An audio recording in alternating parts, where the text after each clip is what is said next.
How I switched from 9 to 5 to being a freelance graphic designer. This is exactly what this video is about. Hi, my name is Maria. I'm a freelance graphic designer. I already told you my story about how I found my first job, and that was the first and the only full-time 9 to 5 standard job that I had, because then I switched to freelancing and stayed like that, and I've been a freelancer ever since, which is for the last, I don't know, like 7 years or so. So there is the first video where I told you how I found my first job. If you're interested, you can go and watch that. But in this video, we're going to be focusing on switching to freelancing, which is a little bit tricky, as you can imagine. And while I'll be talking about that, I'll be designing this poster, so you will see the process while I'm talking. So a little bit of a backstory if you didn't watch my first video. My path was pretty simple and straightforward. I finished uni, where I studied graphic design, and got a job right away. I know that sounds a bit unrealistic and sounds like I'm too lucky, but yeah, I guess I was lucky in a sense that I found that opportunity. I was also really scared of not being able to find a job, so I used that opportunity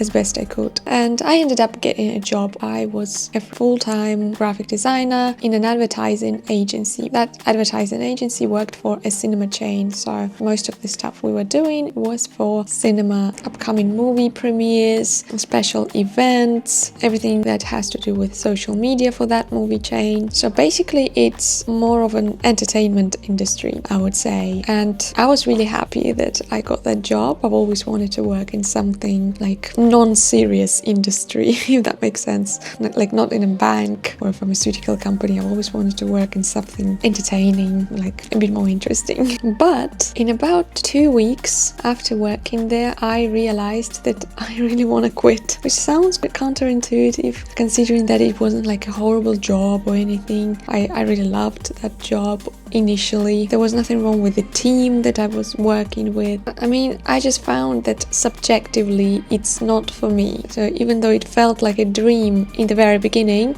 after a while I realized it's not a dream at all. I've structured this video in listing the exact reasons why I felt that way, why I really wanted to quit it. In just 2 months I was thinking about what should I do next, where do I find the next job. Even though the tasks were interesting, like using some loud and expressive typography, it sounds like it has a lot of creative freedom, but over time I realized that the tasks were getting very repetitive. I realized that I'm doing the same thing over and over again, and I'm not really developing as a designer. I'm not developing my skills. I'm not solving any challenging problems. Like, every task is very simple and nothing is going to change in that company if I'm not going to work there. Like, I realized that my role is very small and there was no potential for growth because that agency was pretty small, even though the cinema chain is big, but the advertising agency is small with limited amount of staff. And I realized that there is absolutely no chance that I will ever get promoted, because in order for me to get promotion there, somebody would have to quit. And we didn't really have that big hierarchy of positions. There was only us 4 designers and 1 leader of our team. I suppose she was called like an art director, and she's been working there for over 10 years. So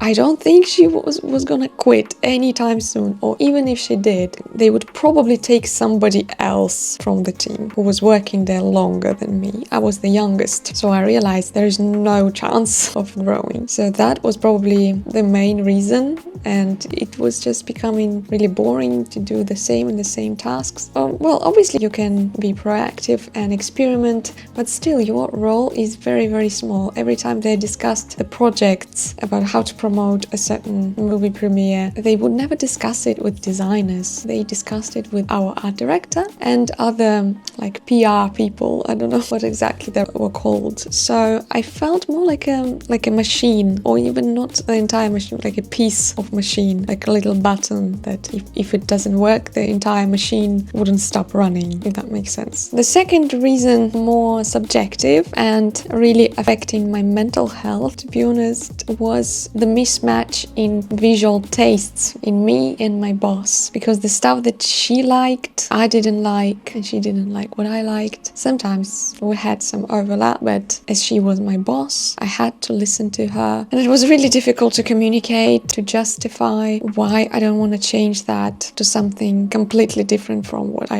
initially wanted to create. So it was just so hard mentally. I'm sure a lot of people are struggling with this as well when they're dealing with freelance clients. Maybe it's even worse because clients are not designers, they have even worse taste. I don't know, but dealing with that over and over again just felt really draining my energy. I just thought I wish to have a career where I wouldn't have to approve what I'm doing, submit my design to get approved, and then that person would ruin everything. Yeah, maybe that was really naive of me to think, oh, this kind of job exists. It does exist, it's just harder to find these type of clients. But when you're flexible to work with whoever you want, it's more doable rather than when you work for the same person. And also, like, I just didn't really I just didn't really see a proper leader in her in terms of the skills and the vision. She wasn't like a designer that I would consider as my role model, that I can learn a lot from, because like her work wasn't that impressive to me. I felt like she's got this power over me just because she's older and she's been in that company longer, but not because she's objectively better at design than me. Maybe that may sound arrogant, I don't know, but that was my taste and my vision. I just didn't think that just because the person has more years of experience, they are automatically better than you. And on top of that, our personal relationship with her was pretty like restrained. I don't know what to call it. I didn't feel like really comfortable around her. Like, it was okay, but I'd rather be somewhere else. That was because I was late all the time, like every single day. I was always like 10 minutes, 15 minutes late to my job, which is something to blame myself for, I guess. It wasn't my boss's fault or anybody else. But she was so strict about it. Not strict, I would say. I could tell by her face that she hated me for that. She couldn't do anything about it. She didn't like fine me or anything, but every time I told her, because I had to tell her in advance that I'm running late, and every time her answers were more and more passive aggressive. Like, all right, but I could tell by her face, this invisible line, I hate you. I don't know, maybe I was overthinking, but that was how I felt. It definitely affected my mental health. Sometimes I was thinking I would rather get fined and to get a little bit less salary, but please don't look at me like I'm the worst person in the world. Just give me a regular smile. But okay, which leads me to the next reason, which is the structure. I felt like I'm a kid again. Like, I'm sitting there at the office for 8 hours. I can't even take a nap when I'm really sleep deprived and I don't have enough work to do. There were times when like I'm done with my tasks and I haven't received my next task yet. So logically you would think, why not take a nap if you want to sleep? It's good for your health, you will work better, you will be more productive. But no, you were supposed to pretend that you're working. So you still had to sit at your desk and look at your computer. I mean, how ridiculous is that? To pretend that you're working. So I felt like I'm back in high school, where you just need to dedicate your life towards people who control it, and you don't have a choice what to do with your life. And I felt very, very restricted. And also I wanted to quickly explain why I wanted specifically to be a freelancer, other than the fact that I was always late to my job. That was not the only reason, of course. Well, that was 2017, 2018, I believe. And at that time, I'm not sure if it was actually that popular or if it was the algorithm that was serving me this type of content on YouTube. But freelancing and working remotely, working from home, working from anywhere, it was becoming like really, really trendy. That was the peak of it, when not the peak, but the rise of popularity, when so many YouTubers were advertising it, like how it's a dream life, it's the best thing you can do, the best way to work. This digital nomad lifestyle was very much romanticized and glamorized. This girl boss mentality of being being your own boss, not only girl boss, boy boss,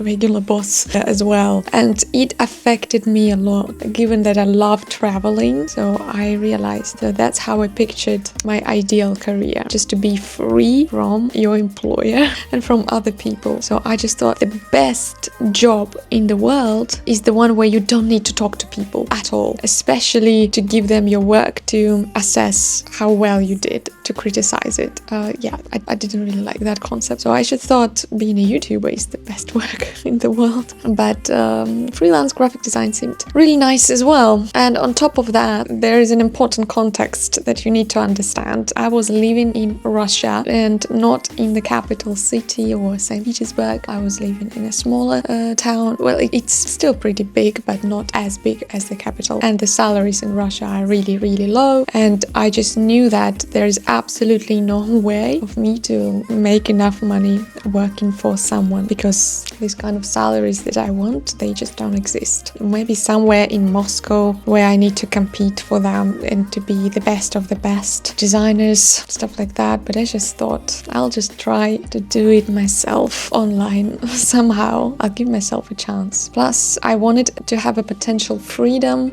to move, because back then I also had in the back of my mind, I had the idea of moving from Russia somewhere abroad. I just didn't know how exactly I'm gonna do it, but I wanted not to be attached to a place. That's why freelance seemed to me like an ideal option. So basically what I did, first of all, even though this kind of thoughts of quitting my job came to me 2 months after I just started it, I decided to wait for an entire year of me working there to gain at least 1 year of experience, to add that to my CV in case if I'm gonna search for another job in the future. So at least I will have something from this job, the work experience. And the initial plan was to try platforms like Upwork and Fiverr, and I knew that I would need to build my reputation there and portfolio for over several months. But in parallel with that, I learned about a platform called Creative Market to sell your design products, and I wanted to try this as well. And that's how I created my first portfolio. I created a Behance page, and the initial goal was to submit it when opening a shop on Creative Market, because they want you to show them your portfolio. It was rejected the first time, and then I realized that they don't just want a regular graphic design portfolio, they want you to show something that you're gonna sell, like something similar to what you're gonna sell. So it's a different kind of portfolio. I redid it completely from scratch, resubmitted, and it's gotten approved from the second attempt. And I started doing something in that shop, uploading products. It was very, very slow in the beginning. I got my first real sale maybe in like 2 months after being there, or 3 months, something like that. Pretty long time. But in a year of working at that job, I was so sick of it. I wanted to quit ASAP. Even though I didn't have a proper foundation, I didn't have a good safety cushion, I didn't have any good source of income that would replace my job. So like technically it wasn't the right time to quit my job, but luckily, because I was living with my parents, I could do that. So I just couldn't wait any longer. I just told my parents I'm quitting my job. There's no chance I'm staying. It's just so mentally draining to be there, to waste my life, my precious time, 8 hours a day. I just felt so unfair to be there. And one day I was so happy to let my boss know that I'm quitting. And as a good sign, in 1 week before that, I found my first freelance client. It's better to say he found me from that Behance portfolio that I created for Creative Market initially, but I just put my location, like the city where I'm based, and he just contacted me. He said that he wanted to order like a catalog or brochure design. So it was a project for 2 months or so pretty big one. And I thought, that's a real client. That's a good sign that I'm doing the right thing, quitting my job. And yeah, I felt so relieved and so happy when I finally did that. I quit my job. And basically I was just working with this man later because after that brochure, he was ordering something else every month. So this client became a regular client. And at the same time, I was really focusing on creative market. So after quitting my job, I gave myself half a year to try to make money online. I wasn't focused on anything in particular. I just told myself anything online, well, anything design related online, if you can succeed to make any money, maybe not a lot, but at least something that has a potential, just try it, try different things, and if absolutely nothing works in 6 months, you're gonna start searching for a new job, maybe in a capital city, maybe somewhere else, but you're gonna start searching for a job. But luckily in 6 months I was making already almost the amount of my salary at my job. But bear in mind that salaries in Russia are really low, so it was like $400 or something like that a month. So it's not like a decent amount of money, but at least I felt that I succeeded because I don't need to get back to that job or any similar job at least. But if you apply it to your situation and you're located in the US, you may think that, oh, that sounds like it's not gonna work because $400 is nothing, so I would never make it with your current cost of living. But I would say I got to decent money to American standards, maybe like $3,000+ a month. I've gotten to that point too, but it happened later, maybe in a year and a half, something like that. So it's definitely possible to do in other countries as well, I'm pretty sure. My income streams were fluctuating. I added new ones, and I can make another video about that, about what exactly gave me most of my money, because this video is going to be too long if I'm going to get into the details. But I would like to give some advice if you want to switch to freelancing as well. And first of all, use the resources that you have. If you can live with your parents, your family, and they're not going to charge you for that, just use this opportunity. It's definitely worth it. And don't think that you're a failure, you're a loser, especially if you do it in a rather older age. It doesn't matter. It's better for your mental health not to stay at a job that you hate just because people would think that it's a normal thing to do. Like, if you have an opportunity, just use it. Or otherwise you would need a money safety cushion that is going to cover at least 6 months of your living expenses. And I'm a pretty anxious person, so I would recommend to myself 12 months because I gave myself 6 months to try freelancing. But if it didn't work out, I would probably need another 6 months to search for a new job, and you need money to live these 6 more months. So in total it would be 12. But if you're not that anxious and you're desperate to leave your job, I guess 6 months would be enough. If you're on your maternity leave and you have some free time, that's also an excellent time to try something. Like, when somebody is financially supporting you, that's the best time to build any sort of online presence, online business, because you need that safety, like money-wise, that